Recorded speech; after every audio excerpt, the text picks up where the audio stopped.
Everyone, welcome back to my YouTube channel. और आज का हमारा टॉपिक है नेफ्रॉन। जैसा कि हमने पहले वीडियो में कर लिया है हमारा यूरिनरी सिस्टम को, और उसके बाद हमने कल कर लिया था किडनी वाले सिस्टम को।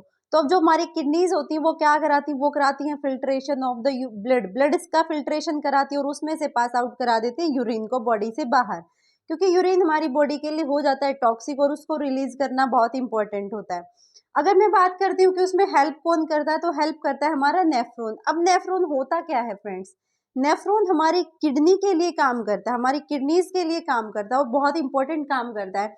हमारे किडनीज की फंक्शनल यूनिट कह सकते हैं हम इसको, कि हमारी जो किडनी होती है उसकी फंक्शनल यूनिट होता है हमारा नेफ्रॉन, यानी कि उसको स्ट्रक्चर प्रोवाइड कराता है और उसको साथ में प्रोवाइड कराता है फंक्शंस। अगर इनकी बात करूं तो ये होती है हमारी स्ट्रक्चरल और फंक्शनल यूनिट ऑफ किडनी। अगर इनके नंबर की बात करूं तो हर एक किडनी में, जैसा कि हमने पहले देख लिया था कि जो हमारी किडनीज होती हैं वो बीन शेप की किडनीज होती हैं और उनमें प्रेजेंट होते हैं पिरामिड शेप की कुछ नेफ्रॉन्स।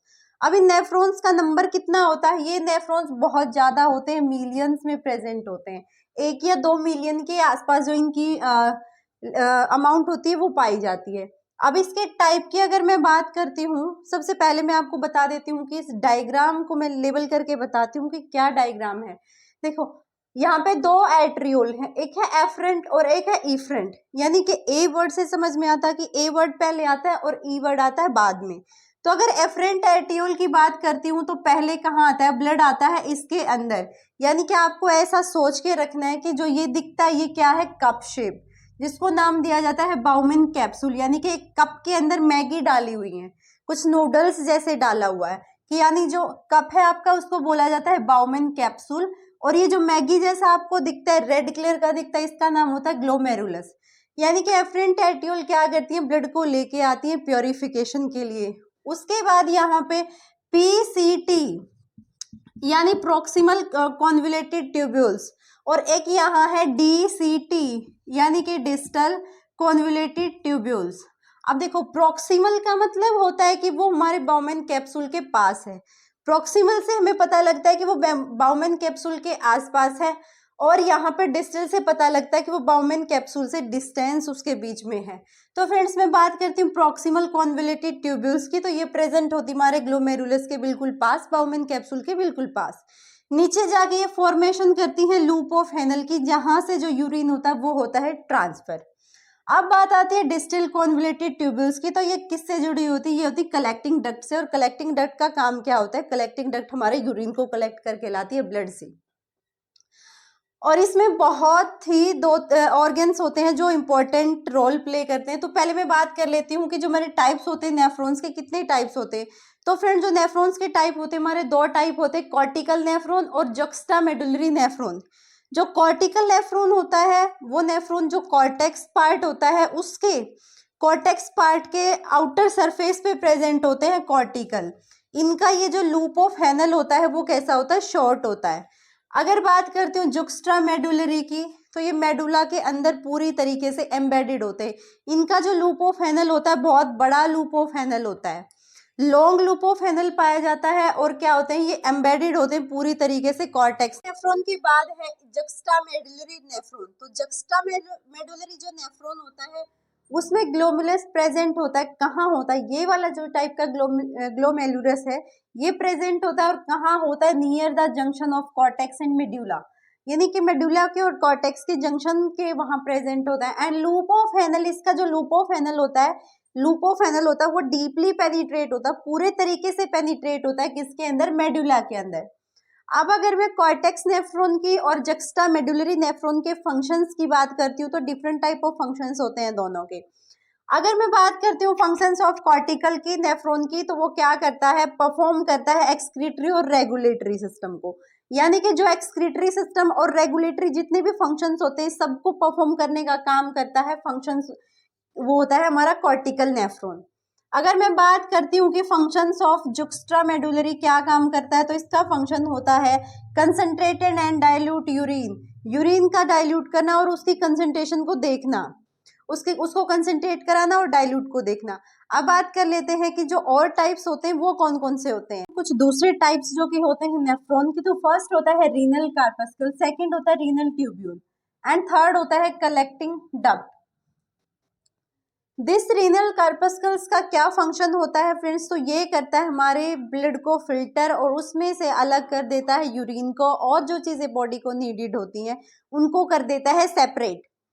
तो अगर मैं बात करूं रीनल कार्पस्कल्स की, तो ये फिल्टर करता है ब्लड को और रेगुलेट करता है concentration of water and the salt, और जो उसमें से वाटर की कंसंट्रेशन है और सॉल्ट की कंसंट्रेशन है उसको क्या करता है, उसको कर देता है रेगुलेट। फिर क्या काम करता है, ये इन्वॉल्व करता है, सिर्फ इन्वॉल्वेशन होती है इसकी किसमें, प्रोडक्शन ऑफ यूरिन में। और मेन काम क्या होता है, मेन काम होता है एक्सक्रीशन ऑफ यूरिन, यानी कि यूरिन की फॉर्मेशन और उसके बाद उसका एक्सक्रीट आउट, यानी कि उसको बॉडी से बाहर पास आउट कराने का काम करता है।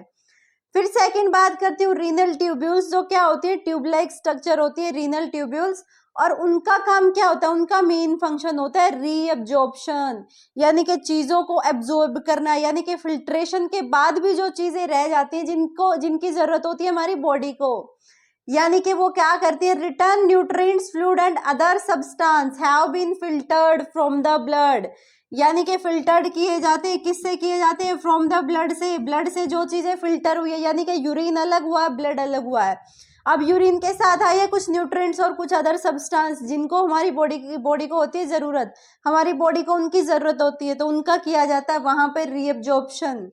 कलेक्टिंग डक्ट नाम से ही समझ में आता है, कलेक्टिंग डक्ट की चीजों को कलेक्ट करके लाती है और कहीं पे ट्रांसफर कर देती है, तो कहाँ पे करती है, तो फ्रेंड्स कलेक्टिंग डक्ट है वो किस चीज को कलेक्ट करती है, यूरिन को। कौन से यूरिन को, जो हमारा बाउमेन कैप्सूल से फिल्टर होने के बाद हमारी कलेक्टिंग डक्ट ने रिसीव किया था, यानी कि किडनी से जो ब्लड आया है फिल्टर होके, और उस ब्लड में से क्या चीज फिल्टर हुई है, उसमें से हुआ यूरिन का फिल्ट्रेशन, तो क्या करता है वो ब्लड को भेज देता है बॉडी के पास, और जितने भी जो न्यूट्रिएंट्स होते हैं बॉडी को जिनकी जरूरत होती है उनको भी भेज देता है वापस बॉडी के पास, return to the body. And वापस यूरिन को क्या कर दे, यूरिन को कर देता है यूरेटर के पास, यूरेथर के पास मूव कर देता है, वहां से क्या हो जाता है, पास आउट हो जाता है बॉडी से बाहर। तो अगर मैं इसके काम की बात करती हूँ तो ये कलेक्शन करता है, रीअब्जॉर्प्शन भी करता है और करता है सेक्रेशन। तो फ्रेंड्स एक बार फिर से हम रिकॉल कर लेते हैं कि हमारा नेफ्रॉन का जो डायग्राम होता है वो क्या बोलता है। तो एफरेंट आर्ट्रियोल क्या करती है, ब्लड को लेके आती है, एफरेंट आर्ट्रियोल उसके बाद आती है जो कि हमारे प्योर वे ब्लड को सप्लाई कर देती हैं। तो यहाँ पे प्रेजेंट है मैगी लाइक स्ट्रक्चर जिसको नाम दिया गया है ग्लोमेरुलस, और एक कप लाइक स्ट्रक्चर के अंदर इन्वॉल्व होता है जिसका नाम है बाउमेन कैप्सूल। तो यहाँ पे ब्लड आता है तो यहाँ कर लिया जाता है रिसीव, और उसके बाद प्रोक्सिमल कॉन्वोल्यूटेड ट्यूब्यूल जो कि प्रेजेंट होती है ग्लोमेरुलस के पास में, बाउमेन कैप्सूल के पास में, उनका काम होता है कि जो मेन न्यूट्रिएंट्स होते हैं उनको एब्जॉर्ब करना, लाइक कोई एसिड्स हैं या मेन न्यूट्रिएंट्स हैं जिनके अंदर सोडियम पोटाशियम, बॉडी की नीडेड की जितनी भी चीजें होती सबको रीअब्जॉर्ब करना। उसके बाद जब वो डिस्टल कॉन्वोल्यूटेड ट्यूब्यूल्स के पास जाता है, मतलब डिस्टेंस वाली ट्यूब के पास जाता है, तो उसका काम क्या होता है, उसका काम होता है बॉडी के पीएच को, यानी कि बॉडी के पीएच से मतलब है कि जो यूरिन उसके पास आया, जो ब्लड में से यूरिन निकल के आया, उसके पीएच को क्या करता है, मेंटेन करने का काम करता है, और देन कलेक्टिंग डक्ट उसको रिसीव कर लेती है। इस नेफ्रॉन से कलेक्टिंग डक्ट क्या कर लेती है, उस चीज को रिसीव कर लेती है और पास आउट करा देती है आउट ऑफ द बॉडी। तो फ्रेंड्स ये था हमारा कंप्लीट सर्कुलेटरी सिस्टम, जिसके अंदर हमने अलग अलग, एक दिन यूरिनरी सिस्टम, एक दिन किडनी की एनाटॉमी, और एक दिन हमारा ये है नेफ्रॉन का सिस्टम। आई होप कि आपको ये वीडियो पसंद आएगी।